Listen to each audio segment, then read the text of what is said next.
Okay, good afternoon I suppose. It's been a while since I've posted a video, but thought I'd show you just stripping and cleaning a 3-jaw chuck. This one came to me from my regular suppliers and got someone interested in it for use on an old Drummond. Perfect size. Thankfully the screws in the back plate for once are quite loose, so they're coming out quite nicely. And then once we've got the screws out, we can then carry on and see how to get the rest of the chuck out. So there's quite a few different ways of 3-jaw chucks being built. This one has got a split in the centre. On larger chucks, quite often the split is right in the middle of the chuck and you can get them apart. So this one's all a bit stiff and graunchy and also looks like it's been in the puddle for a little bit, so we're going to clean it up and get it going nicely.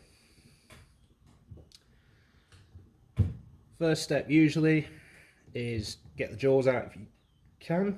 If it's too stiff, what I do is actually strip the chuck and take the jaws out once the scroll's been released. But this one, despite all its appearances, coming apart quite nicely. So that's the inside of a 3-jaw chuck if you've never taken one apart. You've got the 3 pinions there and you've got the scroll at the bottom. You can see there's no obvious damage to the pinions, a little bit of wear but nothing too serious. And then the next step on this one is going to be take these 3 pinion screws out, drop the pinions out, drop the scroll out the bottom, and then clean up all the individual parts.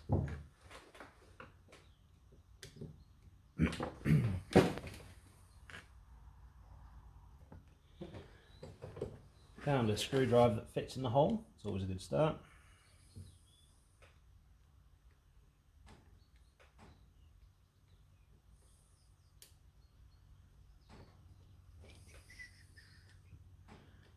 Been cleaning up quite a few chucks recently, but this is sort of a nice one that's small enough that it can be taken apart easily on camera. I'm not moving across the whole bench the whole time. So that's a pinion screw out.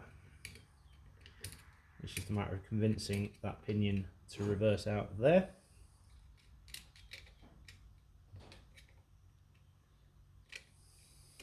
He says, there we go.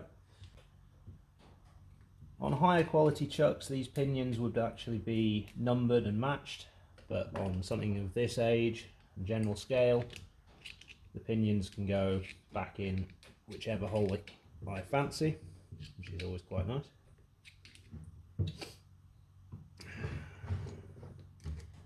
Somebody at some point has greased this, but the grease is all a bit old. It's not really doing the job anymore. Just took a second off camera to just loosen that pinion, get it out. So I've got all 3 pinions out, and now it's time to get the scroll out. You can see it's moved a certain extent. There we go. You can see the size of these scrolls. So when you've got this chuck wound all the way out, it's only going to be sitting on maybe 1 or 2 bits of the scroll at most. So it's not surprising these are quite often slightly damaged. So I'm going to quickly degrease the parts and then we'll give it all a good clean up, get it nice and shiny, ready to reassemble. Going to be sitting on maybe 1 or 2 bits of the scroll at most.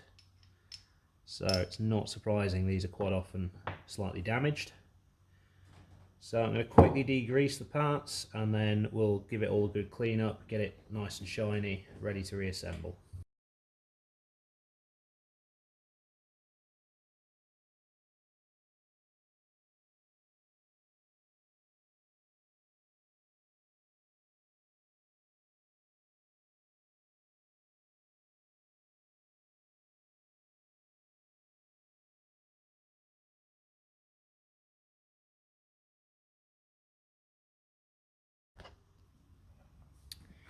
Okay, so this is just a brown Scotch-Brite wheel on a fairly terrible bench grinder, but it's the perfect tool for derusting these old chucks.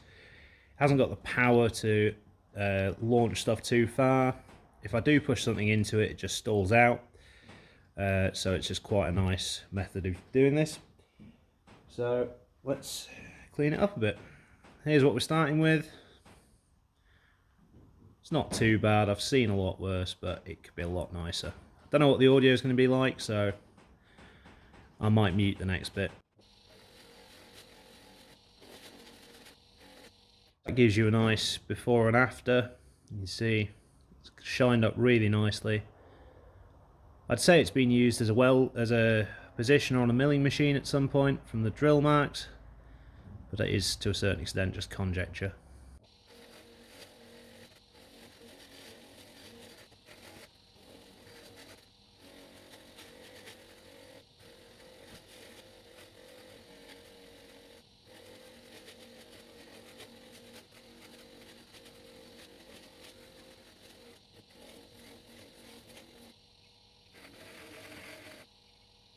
And there we are. That's the chuck body cleaned up. Looks a lot healthier now. There's no hiding the fact it's been drilled, but it's just part of its history. And onto the rest of the bits.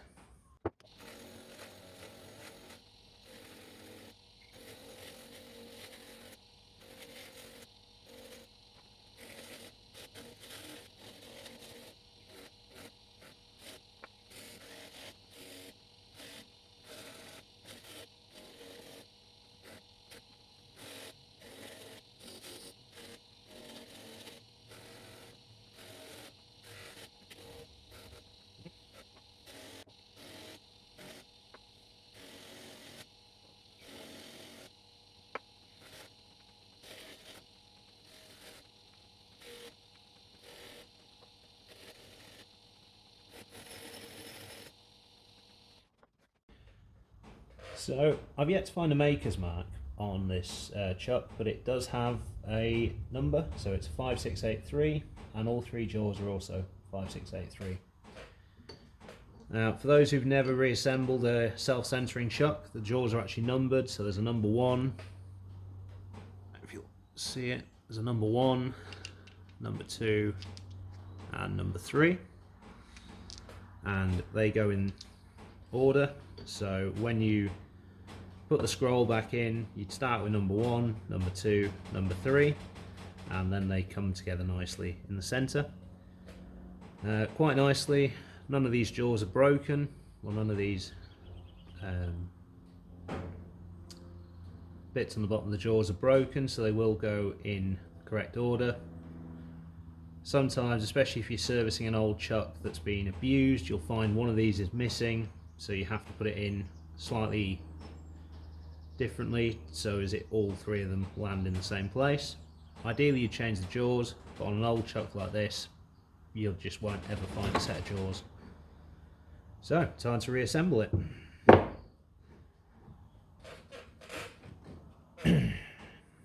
Now there's a lot of debate, oil or grease, when you're building chucks.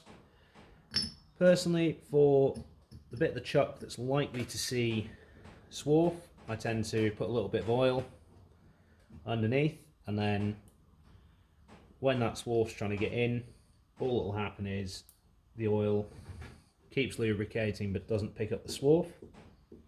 Whereas if you grease where your jaws go, you're likely to start carrying that swarf into the jaws, and you're not going to have a fun day when a piece of swarf ends up in the wrong place and your nice chuck jams solid. So once you've got the scroll in and it turns nicely, then it's time to add some grease and put the pinions back in.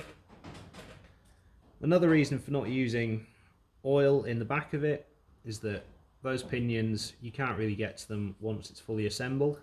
So if you put oil in it, spin the chuck up, it's going to throw all the oil out the side, and then very shortly you'll have a nice dry chuck again, and all your work will be for nothing. So it's just another thing to consider. So it's just a matter of lining the teeth up and sliding these pinions home. Once they're in, then your chuck's ready to go.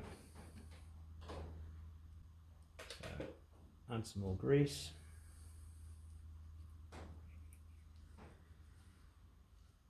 So you can put a fair bit of grease in if you want.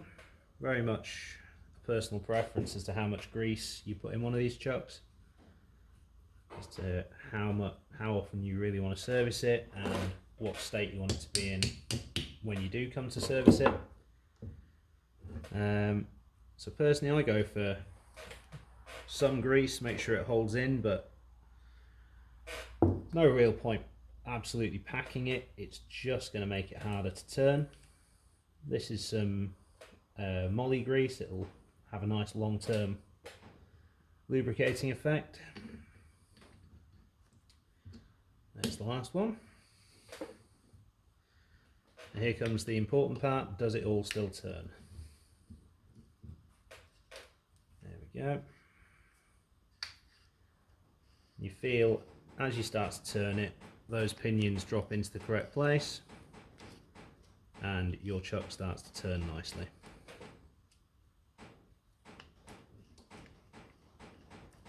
So now we've established it works, time to put the pinion screws back in, because those pinions coming out of mesh will just make your chuck stop working again, make you second guess what's happened. So as soon as you've got this in, it's just a matter of putting the pinion screws back in and your chuck should work beautifully.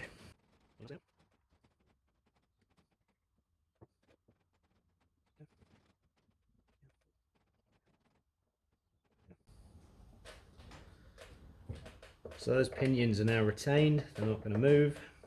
Well, they were not going to move in and out, will still turn.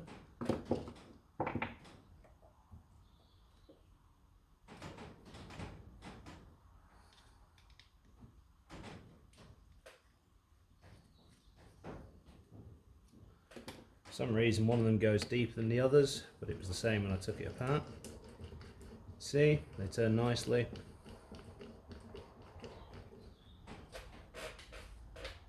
So now as we've greased it all up, pop the bottom back on.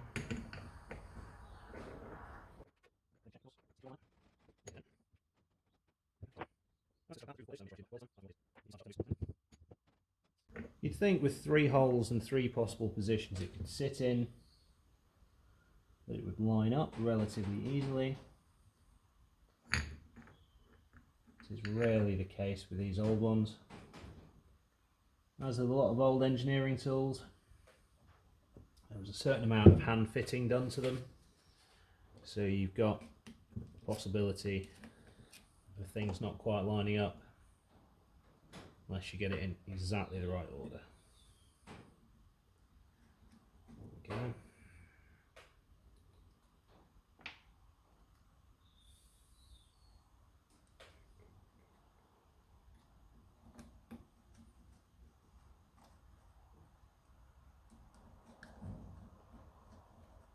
Get them snugged up. Good tighten.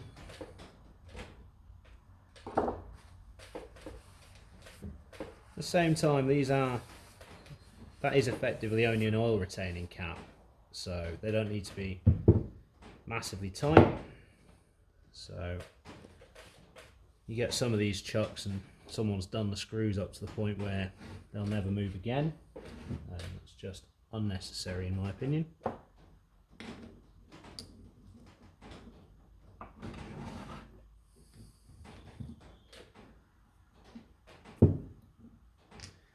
So to put the jaws in, find the start of the scroll. See it just coming into view there. Slide the first jaw in. Once that's started, carry on round. Make sure you put jaw number 2 in next. And then jaw number 3 joins the party. There we are. And there is a nicely working 3-jaw chuck. It's a lot smoother than it was, and that'll do another few years for someone, I'm sure. So there we are. Hopefully you enjoyed the video. Hopefully it'll convince you to like, comment, subscribe, all that kind of YouTube jazz. So that'll do for me. Thank you very much.